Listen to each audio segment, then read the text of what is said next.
Pasalamat sila sa'yo. Kung hindi dahil sa'yo, pinutukan ko ng mga yon. Pero hindi ka tatamaan. Ilan yun?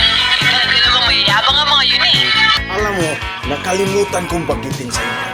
Pinili ng nanay ko. Pag ako ay inapi, kailangan gantihan ko. Babalik ako. Naku, nakamainat ng ulo mo. Gusto mo ng soft drink? Anak ko hindi. At nakalimutan ko rin sabihin sa'yo. Sabi ng nanay ko, pag maraming kalaban, di masamang umatras. Hasta la vista, bebe. Pag-asa'y aking makakamtan.